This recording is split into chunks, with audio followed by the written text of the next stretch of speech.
गरीब साध साध सब नेक हैं, आप अपनी ठोरे, जो सतलोक ले जाएंगे वो साधु कोई और।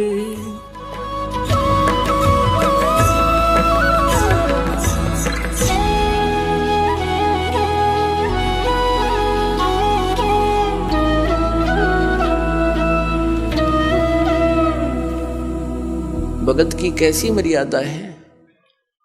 भगत और जगत का आपस में मतभेद सदा से रहा है। इसका कारण क्या है? इसका कारण यह है कि भगत की परंपरा मर्यादा जगत से भिन्न बन जाती है, और जिन परंपराओं को लेकर वो पहले समाज में चल रहा था, इतने वजन को उठाकर इस भक्ति मार्ग पर प्राणी चल नहीं सकता। जैसे कोई यात्री है, यात्रा कर रहा है, वो पहले ही सोच लेता है आवश्यक वस्तुएं ही लेकर साथ चलूं, अधिक गठड़ी उठाने सफर नहीं कर पाऊंगा, उसको अंडरस्टूड होता है। तो वो ज्यादा नहीं बांधता, एक थैला छोटा सा काख में टांगा, आवश्यक वस्तु डाली और सफर पर चल पड़ता है। जो भक्त बन गया वो परमात्मा के मिलने वाले मार्ग पर चल पड़ा, और जो भक्त नहीं बना वो वही बैठा अपने घर पे, वो उस वस्तु को प्राप्त नहीं कर सकता। तो उसकी मर्यादाएं कुछ अन्य हैं, उनसे हटकर हम अपने सीमित करके इस सफर पर चल सकते। तो इसी प्रकार जगत और भगत की आपस में मतभेद बना रहता है कि ये तो ऐसे भी नहीं करते, ये त्योहार भी ना मनाते, ये तो दहेज भी ना देते, ये लेते भी को नहीं। तो इस तरह के हम नहीं कर सकते, क्योंकि हमें ज्ञान हो गया कि आज हम किसी से लेते हैं, कल देना पड़ेगा। तो क्यों सिर में दर्द करे फिर देने के लिए? जैसे आज कोई रिश्वत ले रहा है किसी से, 5,000 10,000 20,000 ले ली, और वो उसने देनी पड़ेगी फिर उसको आगे चल के अगले जन्मों में। अब परमात्मा आदरणीय गरीबदास साहिब जी कहते हैं, तुमने उस दरगाह का मैल नहीं देखा और धर्मराज के तिल तिल का लेखा। बता, कहते तुम इसलिए गलती करते हो, तुमने वो स्थान ना देखा जहां पर फैसले होते हैं इस भगवान के सत्र के। तुमने उस दरगाह का वो मैल नहीं देखा, धर्मराज के तिल तिल का लेखा। ये बालकों का खेल है। एक तिल यानी एक जरा सी भी कोई आपकी वस्तु है, आपस में वो लेन देन किसी भी जन्म में हो, चाहे 1000 जन्म के बाद हो, आपकी वो पूरी करनी पड़ेगी। आज कोई रिश्वत ले रहा है, अगले जन्म में वो दामाद बनकर लेगा उसका, और पैसा ले जाएगा, और फिर मृत्यु हो जाए मन माने, वो पैसा भी गया, लड़की दूसरी जगह ब्याहनी पड़ेगी। तो टूट गया कहर उसके ऊपर। हमारे सामने जितनी भी ये आपदाएं आती हैं, ये पिछले संस्कारों से हैं। इसको समझने के लिए एक उदाहरण है। हम इतने गिर चुके हैं, इतना सतर गिर गया हमारा, हमने सिर्फ ये संसारिक भौतिक सुख दिखाई देते हैं, नथिंग एल्स। और इनके पाने के लिए, यहाँ की सुख की फोकट महिमा बनाने के लिए हम कुछ भी आगा पीछा नहीं देखते। एक व्यक्ति का विवाह हुआ, एक पुत्र उत्पन्न हुआ, उसकी पत्नी की मृत्यु होगी, उसने दूसरी शादी की, 10-12 वर्ष के बाद दूसरा पुत्र हो गया, वो स्वयं भी मर गया, उसकी पत्नी भी मृत्यु को प्राप्त होगी। अब बड़े लड़के का विवाह हो चुका था, छोटा भी बालक था, 10-12 वर्ष का, 13 वर्ष का। तो क्या हुआ, वो छोटे वाला बीमार पड़ गया।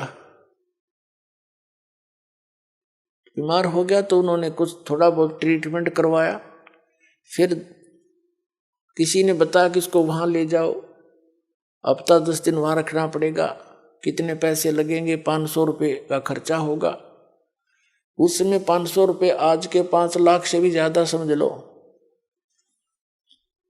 तो उन्होंने विचार किया कि 500 रुपये वहां लगा देंगे, और फिर इसने ये मृत्यु को तो निकट है, ये मर जा तो बढ़िया, सारी संपत्ति इसकी हमारे नाम आवेगी, काम आवेगी। यानी 10-15 एकड़ जमीन थी इसकी, उसके हिस्से की। उस लालच में उन्होंने केस स्कीम बनाई, एक डॉक्टर से बात करी, वैद्य से, कि वैद्य जी तू ऐसे ऐसे कर दे, ये बीमार तो है ही, किसी को पता भी नहीं चलेगा। वो भी लालच में डूब गया। 500 रुपये उसने, 100 रुपये लिया, जैसे भी लिया, और उसको विष दे दिया बच्चे को। वो मर गया। मर गया तो कुछ दिन के बाद वो तो खुशी का ठिकाना नहीं, किसी को पता चला नहीं, रास्ते का रोड़ा भी निकल गया उनके सोच से। फिर बताते हैं कि उनका बच्चा लड़का हो गया 1 वर्ष के बाद। अब खुशी का ठिकाना नहीं, पाला पोसा, उसका विवाह कर दिया।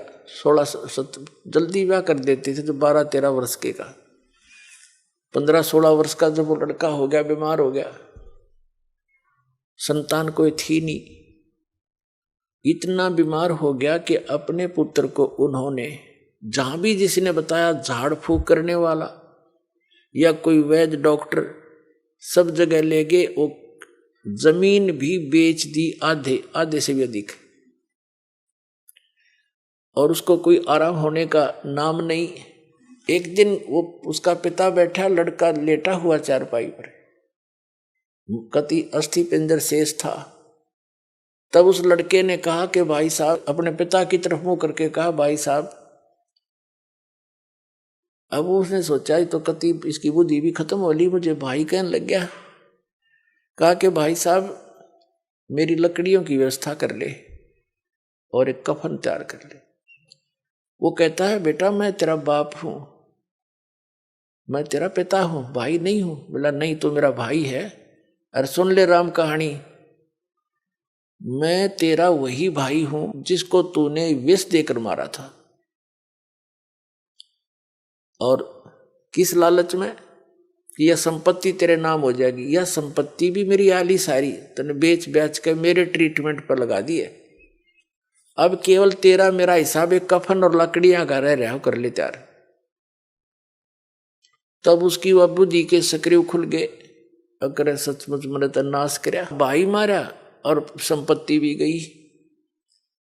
रोन लग गया आंखों में पानी भर के। तो वो लड़का कहने लगा भी रोन दौड़ तो कुछ ना पाखंडी, तो अपनी तैयारी पकड़े। अब उसने उस समय विवेक आया कि भाई ठीक है, जैसा इस नीच ने करया मेरे तो आगे आगी, इबोर तो संतान मेरा हो को नहीं, इकलौता पुत्र था तो मरेगा, मेरा तो वंश नष्ट हो गया। जिसा मैंने किया ठीक मिला मुझे तो। पर एक बात और बता दे, जो या तेरी पत्नी है, तेरी मृत्यु के बाद अब इसको जीवित जलाया जाएगा, क्योंकि सती प्रथा थी उसमें। पति मर जाता था तो पत्नी से पहले तो पत्नी को जिंदा जलाया जाता था चिता में, जैसे मुर्दे को फूकते, उसको सती कहते। अब इसका क्या दोष, इसने अब इसको जिंदा जलाया जाएगा। तब उसने बताया कि वो डॉक्टर कहाँ है जिसने मुझे व्यस्त दिया था, वैद्य। उन्होंने बताया कि आपके 2-3 वर्ष के बाद उसकी मृत्यु हो गई थी। तो उस लड़के ने बताया कि ये वही है, ये डॉक्टर मेरी पत्नी, अब ये भी भोग लेगा अपने करे हुए को। तो पुण्यात्माओं, ये भले ही आपने कथा लगती हो, पर विधान है परमात्मा का। यो तुमने उस दरगाह का मैल नहीं देखा और धर्मराज के तिल तिल का लेखा, एक एक पाई पाई का हिसाब होगा वहां पर। तो इस प्रकार हमने परमात्मा पर विश्वास करके, और जो साधना दास बताता है इसको करके देखो, और फिर लाभ देखिए उस परम पिता के। आपकी किस्मत से न्यारे देने लगेगा आपने, आप सोच भी नहीं सकोगे भगवान, हम तो सुना करते भगवान ऐसा कर देता है, पर और आज हो रहे हैं हमारे साथ। आपके कई दिन में समझ में नहीं आओ यू हुआ कैसे, यू कार्य कदे सोच भी ना सकते, यू तो किसी तरह भी होने का नहीं था, और ऐसे कर देगा आसानी से, आप सोच भी नहीं सकते। और फिर आपका विश्वास और दृढ़ होगा। ऐसे भक्ति में लग जाओ।